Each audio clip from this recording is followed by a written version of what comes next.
Hello everyone, this is Siddhesh sir from global science academy. Last lecture जो thermal का था हमारा काइनेटिक थ्योरी ऑफ गैसेस का, उसके अंदर हमने देखा था कि मीन फ्री पाथ क्या होता है ना, आइडियल गैस इक्वेशन कैसे होता है। उसमें एंड में मैंने आपको ये बताया था कि अगर कोई मॉलिक्यूल अगर एक पर्टिकुलर स्पीड से अगर कहीं पर जा रहा है तो उस स्पीड के तीन कंपोनेंट्स होंगे। एक होगा along X, along Y, along Z, जिसको मैंने यू वी डब्ल्यू दिया था। बट सिलेबस के अंदर कभी कभी उसे एक्स वाई जेड के कंपोनेंट्स में ही लिया जाता है, जैसे कि V square is vx square plus vy square plus vz square। तो uvw कंसेप्ट लिया नहीं लिया तो भी चलता है। अब यहां पर एक इंपॉर्टेंट कॉन्सेप्ट है, ठीक है ना।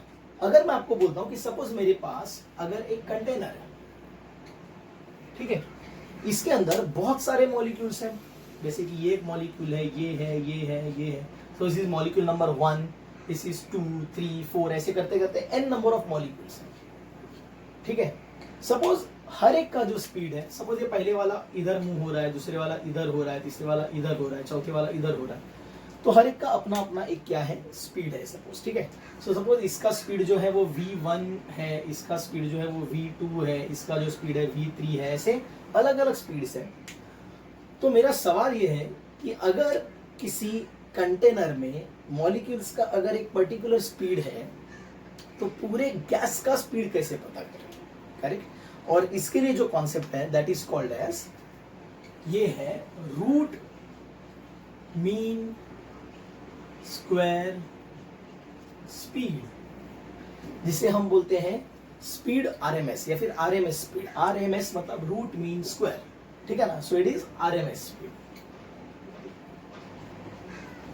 सो how to find RMS speed, very simple. RMS speed find out जब करते हैं तो उसका फॉर्मूला आपको डायरेक्टली सिलेबस में दिया है, that Vrms is V1 square plus V2 square up to Vn square divided by n। अगर आप टेक्स्ट बुक में देखोगे आपको ये डायरेक्टली फॉर्मूला मिलेगा, that Vr square is V1 square plus V2 square up to Vn square divided by n। मतलब Vr is under root V1 square plus V2 square up to Vn square divided by n। लेकिन कुछ लोगों के दिमाग में सवाल आता है कि ऐसा कैसे है, तो इसको मैं बहुत आसानी से समझाऊंगा आपको कैसे। It is simple, the summation of all the kinetic energies of molecules is equal to the kinetic energy of the whole gas। अलग अलग मॉलिक्यूल्स के काइनेटिक एनर्जी का addition will give you kinetic energy of gas. सही है, ठीक है। So मैं बोल सकता हूं that kinetic energy of gas is equal to sum of kinetic energy of molecules। सही है। सो अगर मैं हर एक मॉलिक्यूल, सपोज मैं बोलता हूं ये सारे मॉलिक्यूल्स एक ही गैस के हैं, तो सभी का मास एक जैसा होगा, राइट। सपोज इंडिविजुअल मॉलिक्यूल जो है उसका मास है स्मॉल m, और ऐसे n नंबर ऑफ मॉलिक्यूल्स अगर गैस में है, n number of molecules, so can I say that the total mass of the gas which is indicated by capital M is nothing but number of molecules present in the gas multiplied by mass of each molecule। सही है। Imagine करो कि मेरे पास 10 मोती है एक जैसे, एक मोती का जो वजन है वो 1 ग्राम है, तो वो सभी का मिला के कितना वजन होगा, आप बोलोगे सर 10 ग्राम। कैसे किया आपने, नंबर को 1 से मल्टीप्लाई किया, 1 के वजन से मल्टीप्लाई किया, सो आपको सीधा सभी का मिलकर वजन मिल गया। सेम जो है वो यहां पर आएगा, that if there are n number of molecules present and individual molecule का जो मास है वो स्मॉल m है, तो टोटल गैस का जो मास है वो कैपिटल M होगा, right. So going with that logic, kinetic energy of gas is half m v square, correct, where m is mass of the gas, v is velocity of the gas. Summation of kinetic energy of molecule, तो पहला molecule जो है ये, इसका kinetic energy कितना होगा, half m v1 square, क्योंकि इधर स्मॉल m लिया है क्योंकि वो सिर्फ मॉलिक्यूल का मास है, correct, very good, plus half m v2 square, चलो ये भी सही है, plus up to half m vn square. सही है। अगर ऐसा ही है तो क्या हम ऐसे लिख सकते हैं, therefore half m v square is equal to half m common, v1 square plus v2 square up to vn square, right. हम हाफ हाफ कैंसिल कर सकते हैं, लेकिन m और स्मॉल m कैंसिल नहीं कर सकते क्योंकि वो कैपिटल है, वो स्मॉल है। What is capital m? It is nm into v square is equal to m into v1 square plus v2 square up to vn square। अब हम ये स्मॉल m भी काट सकते हैं, राइट। और अब ये n अगर यहां पर आके डिवाइड हो जाए, so what is v square? It is v1 square plus v2 square up to vn square divide by n, which is this equation, where this v जो आपको मिल रहा है यहां पर, वो तो गैस का वेलोसिटी है, इसीलिए ये V R square is this, correct. और फिर रूट निकालेंगे तो ये फॉर्मूला आएगा। So this is root mean square speed, जिसका ये वाला पार्ट जो मैंने आपको बताया, जो आपके टेक्स्ट बुक सिलेबस में नहीं है, लेकिन कॉन्सेप्चुअली इसको समझना क्या है, जरूरी है, ठीक है ना। सो अगर ऐसा ही है, सो अब हम लोग क्या कर सकते हैं, प्रेशर के डेरिवेशन को जा सकते हैं। कैसे जा सकते हैं? Pay attention. सो सपोज अब हम प्रेशर की अगर बात करें तो कोई भी कंटेनर, किसी भी कंटेनर में अगर गैस है और नॉर्मल कंडीशन में है, मतलब रूम टेम्परेचर पे सपोज, तो ऑब्वियसली रूम टेम्परेचर पे गैसेस के मॉलिक्यूल्स का मोशन होते रहता है। सो हमें चाहिए derivation of pressure of gas. So derivation of pressure of gas in a close container, किसी भी क्लोज कंटेनर में। तो बहुत सिंपल डेरिवेशन है वैसे तो, pay attention.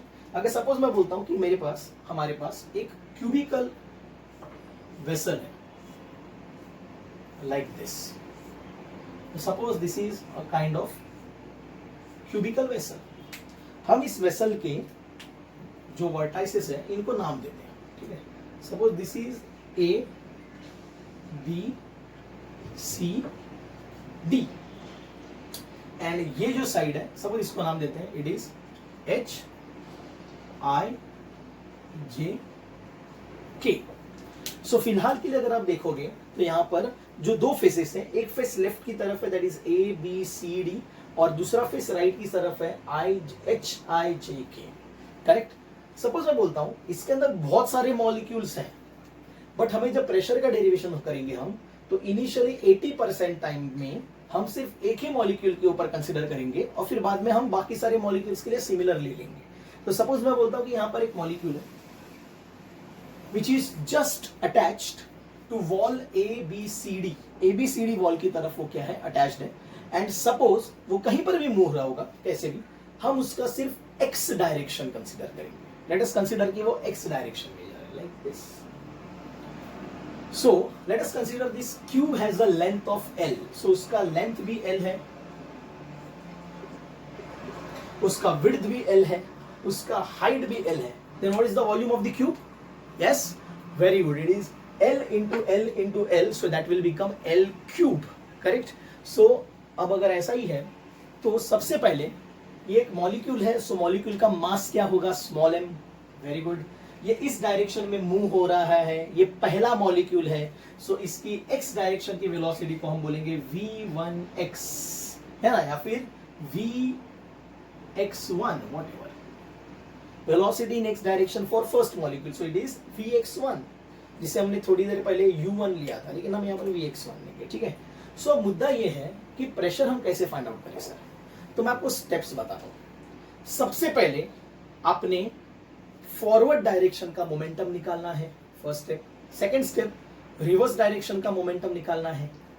Third step change in momentum, दोनों को सबट्रैक्ट करके आपको चेंज इन मोमेंटम मिलेगा per unit time will give you force, जो आपने स्टडी किया था। यस, अगर आपको याद है न्यूटन सेकंड लॉ, ठीक है, के हिसाब से change in momentum divide by time gives you a force, and that force जो आपको मिलेगा उसको अगर आप एरिया से डिवाइड करते हो किसी भी, so force divided by area is pressure.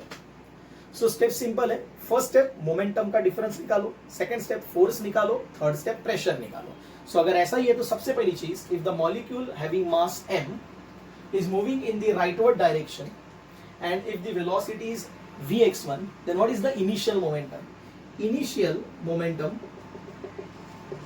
Initial momentum of molecule is P initial, आपको मालूम है मोमेंटम के लिए सिंबल होता है P और इनिशियल के लिए I, so it will B mass into velocity mvx1, equation number 1, correct. अब इमेजिन करते हैं इस मोमेंटम के साथ ये मॉलिक्यूल इधर आया और इधर आके टकराया इस वॉल को, Hij के वॉल को टकराया, टकराने के बाद क्या होगा, वो रिवर्स जाने की कोशिश करेगा, तो ये मॉलिक्यूल अब यहां से वापस रिवर्स जाने की कोशिश करेगा। टेल मी, रिवर्स जाते वक्त उसकी वेलोसिटी कितनी होगी?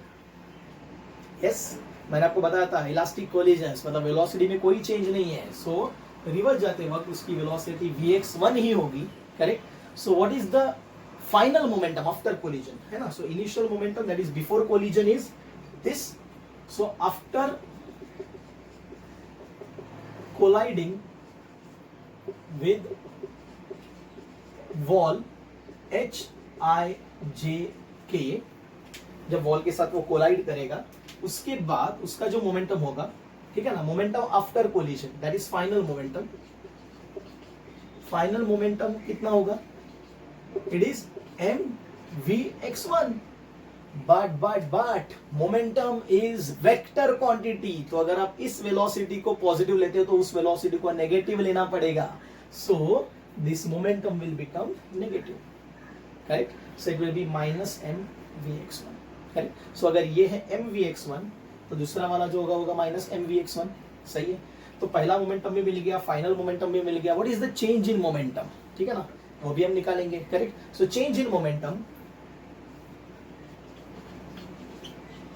change in momentum, so that is delta p is final momentum minus initial momentum, so it is minus mvx1 minus mvx1, so that will become minus 2mvx1। अब ये minus sign इसीलिए because ये momentum change जो हुआ है वो हुआ है मॉलिक्यूल्स का कंटेनर की वजह से, correct. So this is change in momentum of whom, किसका मोमेंटम चेंज हुआ है? मॉलिक्यूल्स का हुआ है, किसकी वजह से? कंटेनर की वजह से। So this is change in momentum on the molecules या फिर of the molecules due to container. But हमें जो फाइंड आउट करना है that is pressure of gas on the container. इधर जो मिला है वो है मॉलिक्यूल का present change in momentum of molecule due to container, तो ये उल्टी चीज है, करेक्ट। वापस एक बार बता रहा हूं मैं, ये जो मोमेंटम का चेंज मिला है किसका है? मॉलिक्यूल्स का। किसके वजह से? कंटेनर की वजह से। लेकिन हमें जो चाहिए प्रेशर वो चाहिए मॉलिक्यूल्स के वजह से कंटेनर पे कितना प्रेशर आता है, और यहां पर मिला है हमें कंटेनर के वजह से मॉलिक्यूल्स के ऊपर मोमेंटम कितना चेंज हुआ है। So change in momentum of molecule due to container is this. So हम ऐसा भी बोल सकते हैं change in momentum of container due to molecules is इसका एग्जैक्टली रिवर्स। कैसे?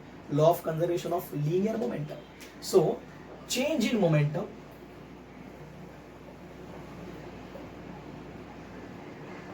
ऑफ कंटेनर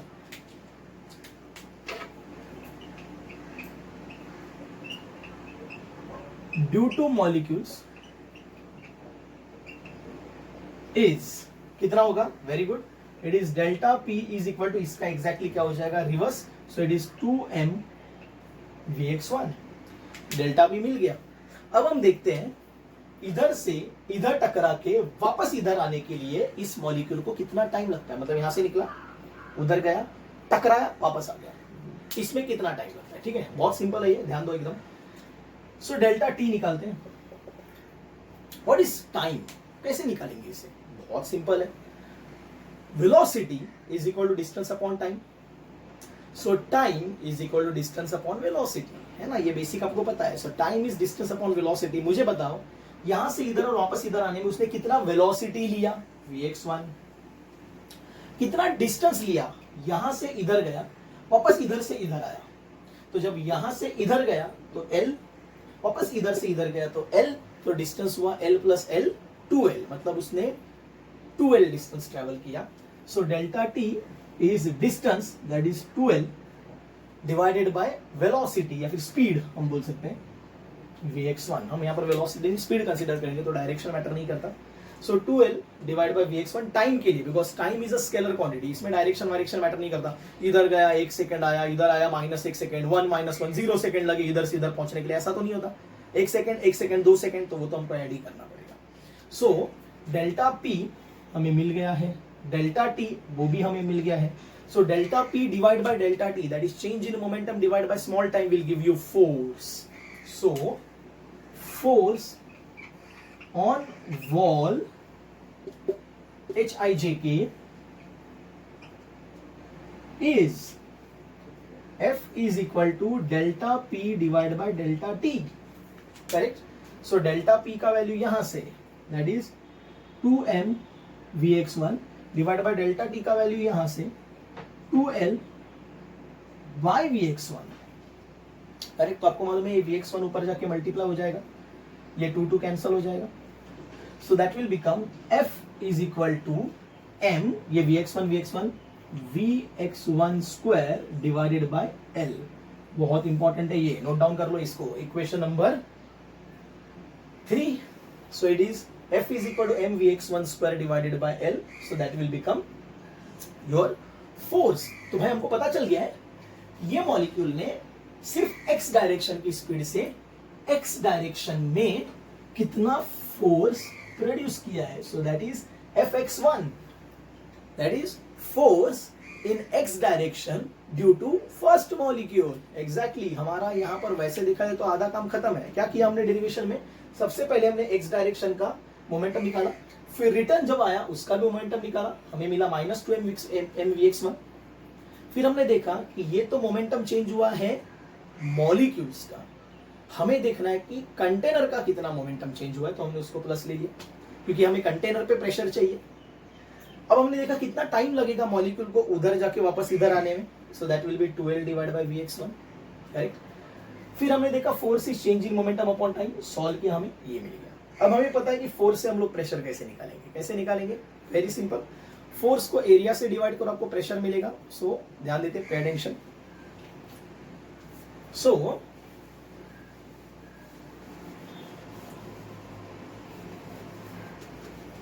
अगर हम बात करें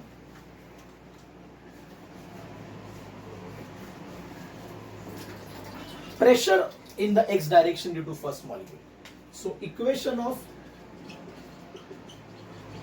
pressure in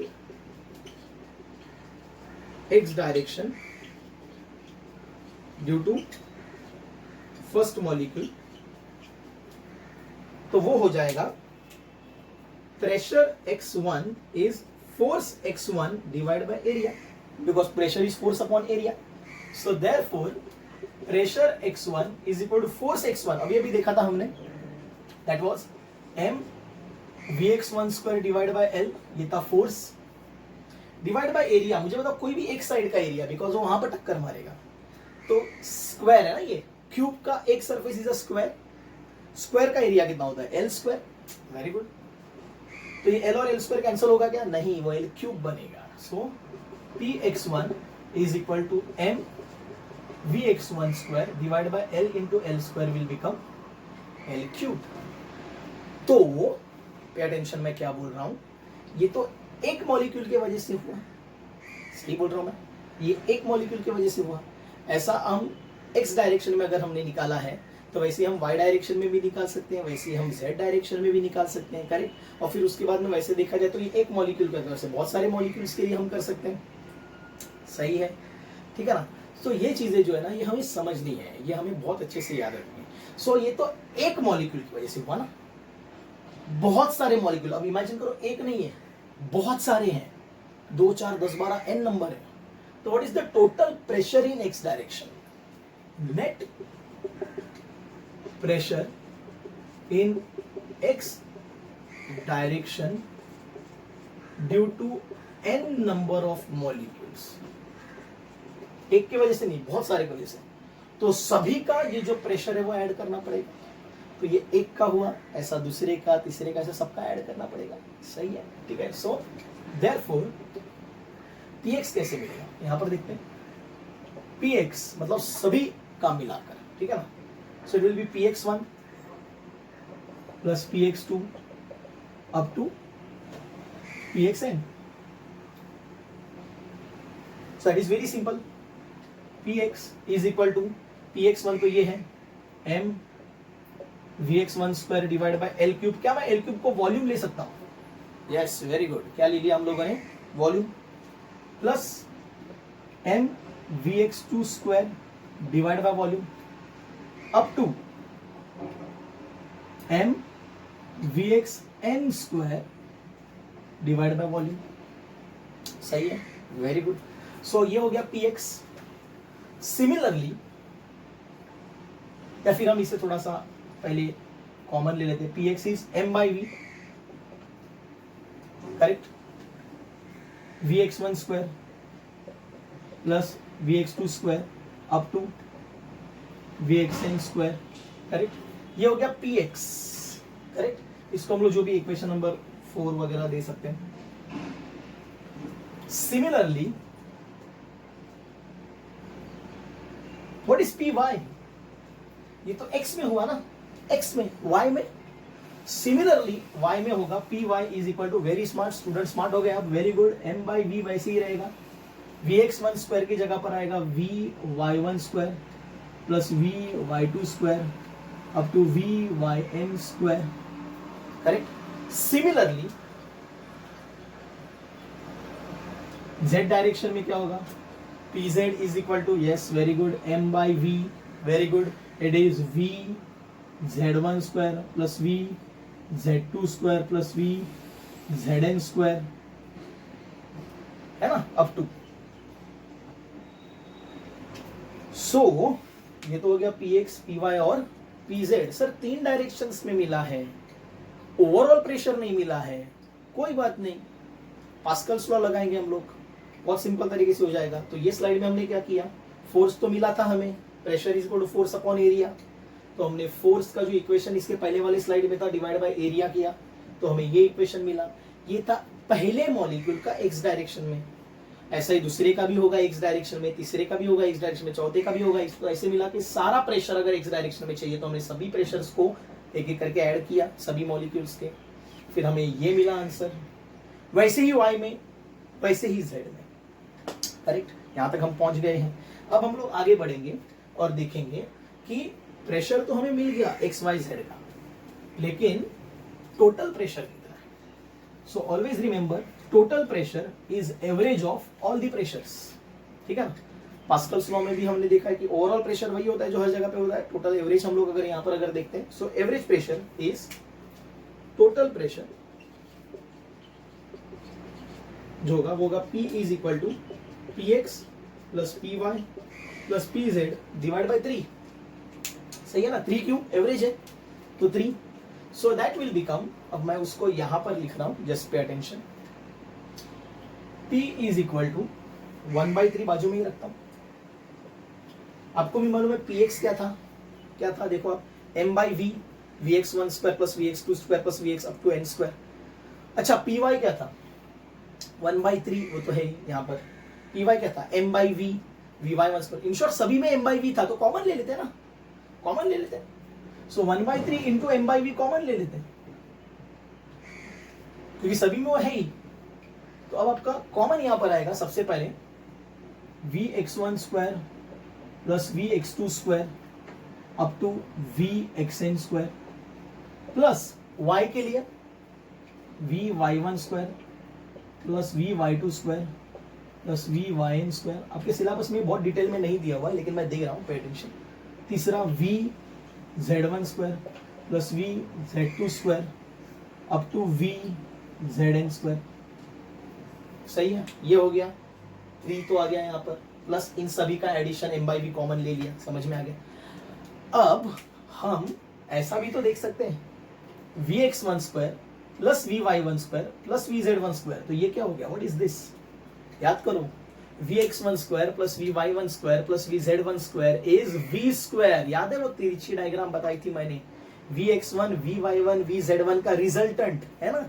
so vx1 square plus vy1 square plus vz1 square is v1 square, total velocity. Similarly what is vx2 square plus vy2 square plus vz2 square? v2 square up to vn square. So ये equation हो जाएगा therefore P is equal to m divided by 3v, correct. This whole is v1 square, this whole will be v2 square up to vn square, correct. अब हम लोग क्या करेंगे, इस पूरे सिस्टम को multiply and divide by capital N करेंगे. So P is equal to n m divide by 3v and this will become v1 square plus v2 square up to vn square divided by n. भूले तो नहीं, दो चीजें जो basics में सीखी थी. What is capital N into mass of each molecule? Exactly, it is mass of the total gas, N into m. So P is equal to N into m is capital N divide by 3v. और ये क्या है, अभी अभी देखा था, individual molecule की speeds का स्क्वायर करके अगर ऐड करके उसको n से डिवाइड करते तो हमको कौन सा स्पीड का स्क्वायर मिलता है? एग्जैक्टली RMS स्पीड का स्क्वायर मिलता है. In short this is v RMS square, correct. तो हो गया हमारा काम. ये है हमारा प्रेशर का डेरिवेशन, प्रेशर का equation. What is pressure on the gas? It is mass of the gas divide by volume of the gas, VR square, and ये 3 से डिवाइड हो जाएगा. What is mass of the gas divide by volume of the gas? Very good. Density of the gas. Very good. So it is pressure is equal to 1 by 3 mass upon volume is density into VR square. This is pressure of gas. ठीक है. आपका जब derivations आगे जाके अब और ये equation काम में आएगा, उस वक्त आपको ये इक्वेशन भी काम में आ सकता है, ये भी काम में आ सकता है और ये भी काम में आ सकता है. तो तीनों भी इक्वेशन आपको काम में आ सकते हैं. तो आपने थोड़ा दिमाग जगह पे रखना है. और दूसरी चीज मैं आपको यहाँ पर बता दूं कि न्यूमेरिकल्स भी आपको इस या इस किसी भी एक फॉर्मूले के ऊपर आ सकते हैं. ठीक है. तो अभी हमने देखा प्रेशर का ये फॉर्म. प्रेशर के और भी फॉर्म है जो आगे काम में आ सकते हैं. दैट इज 1/3 रो को हमने लिया मास अपॉन वॉल्यूम, जैसे कि इधर लिया VR स्क्वायर, या फिर 1/3 m को ही हम लोग लिखेंगे NM divide by volume VR square. तो ये भी फॉर्मेट्स आपको काम में आ सकते हैं. ठीक है ना. So this was the derivation of the pressure. ये जो पॉइंट्स हैं इनको अपने प्रॉपरली समझना, बिकॉज ये मैंने आपको ऑलरेडी इसके पहले के स्लाइड में बताया था. One of the important derivation है ये, और इतना लंबा है तो जनरली 4 मार्क के लिए आपको एग्जाम में आएगा. तो इसको अच्छे से प्रिपेयर कर लो. नेक्स्ट स्लाइड में जब हम जाएंगे तो हम अलग अलग चीज़ों के बारे में स्टडी करेंगे. Thank you so much.